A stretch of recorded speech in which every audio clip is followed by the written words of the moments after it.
వరంగల్ జిల్లాలో gun culture కలకలం రేపుతోంది. గన్తో బెదిరించి ముఠా దారి దోపిడీలు చేస్తోంది. హన్మకొండ జిల్లా సాయంపేట మండలం మందారిపేట సమీపంలో లారీ డ్రైవర్ పై దాడికి పాల్పడింది. డబ్బులు లాక్కుంది. గాయపడిన డ్రైవర్ పోలీసులకు ఫిర్యాదు చేశాడు. హైదరాబాద్ లో గన్ కొనుగోలు చేసి ముగ్గురు యువకులు ముఠాగా ఏర్పడ్డారని గుర్తించారు. నిందితులు ములుగుకు చెందిన వారిగా తెలుస్తోంది. ఈ కేసుపై టాస్క్ ఫోర్స్ పోలీసులు ఫోకస్ పెట్టారు. నిందితుల్లో ఒకరిని హనుమకొండలో, మరొక ఇద్దరిని ములుగులో అదుపులోకి తీసుకున్నారని తెలుస్తోంది. రైట్, మరిన్ని పూర్తి అప్డేట్స్ మా కరెస్పాండెంట్ ప్రశాంత్ అందిస్తారు. ప్రశాంత్,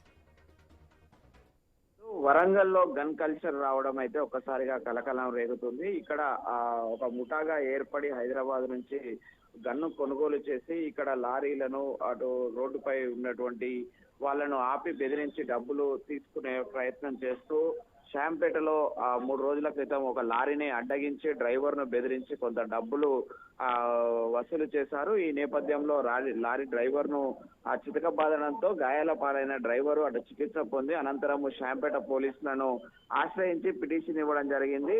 ఎక్కడైతే జరిపి ఎంతమంది వచ్చి ఎలా దాడి చేశారనే విషయాలను పూర్వపరాలు మొత్తం కూడా లారీ డ్రైవర్ శాంపేట పోలీసులకు పిటిషన్ రూపంలో ఇవ్వడంతో ఒకసారిగా పోలీసులు రంగ ప్రవేశం చేసి ఇటు టాస్క్ ఫోర్స్ పోలీసులు వరంగల్ సహకారంతో ఈ ముఠా ఎక్కడి వారు, ఎలా అడ్డగించారు, ఏమేం చేశారు అనేది క్లోజ్ టీం ద్వారా సేకరించి ముగ్గురిని గుర్తించారు. అందులో ఒకరు హన్మకొండకు చెందినవారు, ఇద్దరు ములుగుకు చెందినవారు.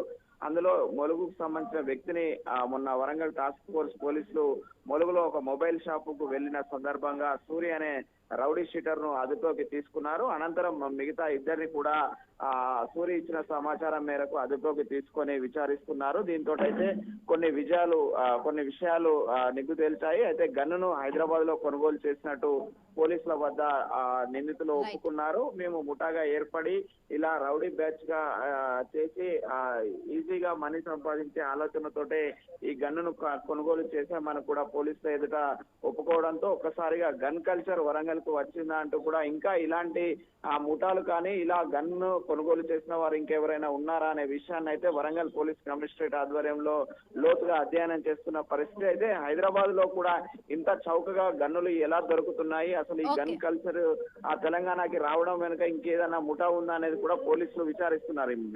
Right, thank you Prashant. Thanks for